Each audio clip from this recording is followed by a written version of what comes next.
Alright, Rich, Eric, this is what we're going to do. Just to kind of give you an idea, I'm going to set this up in my yard with parts and pieces that I have to kind of walk you through what you can do to set up out there. Okay, if you look behind me, you're going to see a fence, and you're going to see 4 buoys there. It's just a random number of buoys. They can be milk jugs, they can be whatever you want to use. Each one of those is going to have a weight that goes to the bottom, and they're just going to sit there, and what they're going to do is they're going to create that imaginary 200-foot line. That should put you beyond where somebody could throw a gun. It will give you a static line, and what you want to do is you want to GPS the center one and the 2 ends, so that if it's not real straight, you've got a pretty good line of what you did and how to set it back up in case you think, well, maybe we need to move out a little further because we didn't find anything coming in. So that's the first thing we're going to do, is we're going to set those up. We'll have somebody go out on a boat. We'll go from your point X, we'll go linear, straight out, 200 feet, and we'll set a center buoy, and then we'll set maybe 2 on either side of it, just randomly spread out. That's going to give you a visual reference from the shoreline, and if a diver surfaces, he can see where he is based on where these buoys are in the shore to kind of make sure we're not having any holes in the pattern as we go along. So that's going to be the first thing you do. Then the next thing we're going to do is I'm going to move over here, and we're going to set up the jack stay again, and I'm going to show you basically real easy how to do it and how to work it. Alright. Now, one thing I thought about is you were telling me that it's kind of silty in some spots, and we talked about running a prusik knot up our upline to do that. But you know, if you can get your hands on a couple of these, you can actually put your anchor weight inside of here, tie it off, zip tie it, whatever you want to do to it, and then when you put that down there, it's only going to go so far down into the silt, and then you can actually work off the top of it with your across line. Okay, so something maybe like this. Sit that in, you'll have your upline going up, make sure this stays in here. It'll just be easier for you to move. But I'm going to take this out of here, and I'm going to show you how we normally set one up, and this is how we begin. I like these 3/4 ton rotors because you can move them in the water. They're heavy enough to stay where they need to do and not be moved real easily, but they're not too heavy to work with. So what I'm going to do is I'm going to have upline. Let's say the water's 10 feet deep, and it's not going to get any more deep. Then what I want to do is I want to put 15 feet of line on it. These are the buoys I have handy. I like to use round ones, but it really doesn't matter. But what I'm going to do is at the top of this line, this is my upline to go up and down on. Somewhere at max depth, with a few feet left, I'm going to put a weight on here. It could be an old crescent wrench. It could be a dive weight. It could be whatever you want to put on here, an old rusty trailer ball, a piece of metal. You don't have to go buy anything. But what this will do is, if you got waves from boats passing or current or tidal stuff, it'll allow this to go up and down and not do this, or if that's too heavy, not suck that under the water line. So that keeps this free to move, but it always keeps it tight. As you go shallower, the weight drops, and it keeps this tight so that you got a pretty tight upline to come up. So that's part one that we're going to do. And then, of course, we're going to do the second one the same way. And as you see, I've got these two set up kind of the same way. Now I'm going to separate them just a little bit. Now, what we'll do, and again, I'm just using stuff that's laying around. I've got this piece here. We're going to use this for our center line. 30 feet, you can go 50, but don't go much further than that because then it becomes a problem to deal with. Okay? So what I'm going to do here is I'm going to set this up inside of this. Now, having said that, if you decide to do this, put this in here, zip tie it with some ropes or whatever, and just make your anchor point here to come off of. And that will keep it towards a little off the bottom and you can still see and feel. But for this, we're just going to use the rotors. Alright. I don't like clips. I like to be able to tie and untie, so all I'm going to do is just nice little bowline. Okay?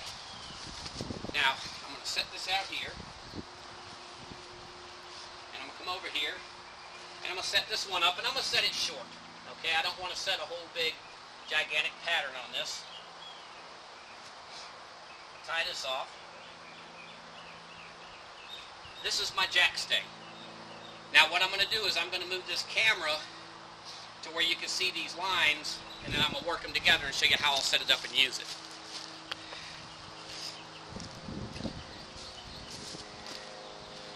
Alright, let's see how we are here.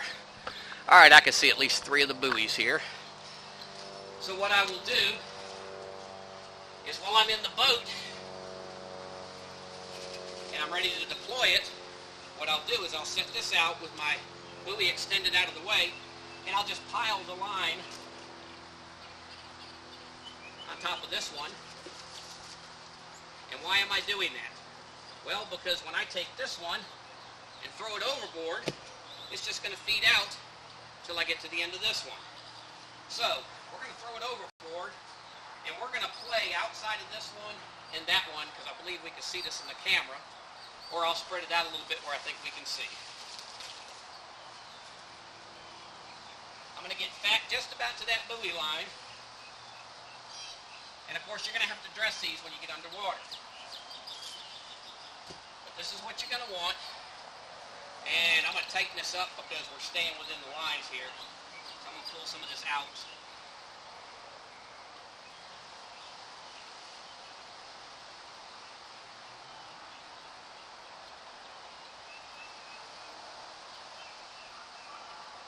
Alright. There. You want this as tight as you can make it. Okay? And of course your upline at the end is going to be like this and tight.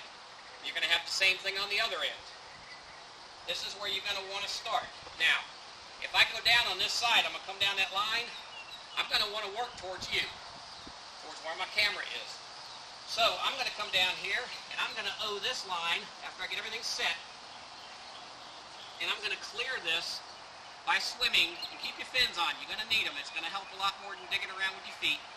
And I'm going to just go back and forth as far as I can without trying to move this line. And where you're at, there's no current. So I'm just going to keep going as much as I can all the way till I get to the other end. Back and forth, back and forth, back and forth. I'm going to come around to the other side. I'm going to set up, and I'm not going to move it. Now, look how much ground I can pretty much cover. I can cover about 4 feet. Just back and forth, up a little bit, back, forth, reach out, stop my hand, come up, back, forth, up a little bit, and I'm going to continue to do that till I get to the end.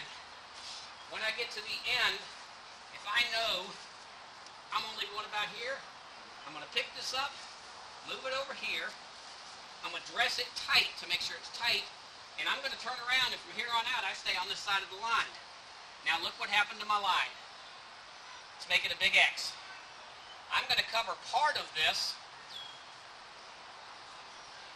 and go along there, back and forth, back and forth. If I think I missed something, I can back up.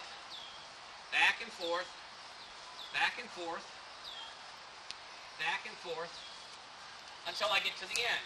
When I get to the end, I'm going to be here. I'm going to stick my hand down here, and I'm going to come out and pull this as tight as I can. I'm going to come back around. Now I'm covering the new half to the next half. Now, imagine I'm running a second jack stay behind this. How do I want to do that? Well, the second one, let's imagine we're going this way. I want to come about this far into this one. Why? Because if we drift, we've got some play area that we won't miss. Give this guy about 10 minutes, I can run my next set the same way. Back and forth, until I get to where either I can't work anymore and have to regroup, or till I'm done, or until I find the object. That gives me this line, this buoy, and the other buoy for a visual reference to know, am I staying pretty close to that, and is my overlap splitting this enough to know where we're at. That's all there is to it. It's very, very easy. You can set it up on a couple of tables, practice it, couple tailgates, whatever you want to do. But it's very easy. You make it how you want it, and that's what you're looking at. You keep moving that forward, you're going to cover everything, and you will not miss a spot. And I think that's everything you're going to need. So, good luck.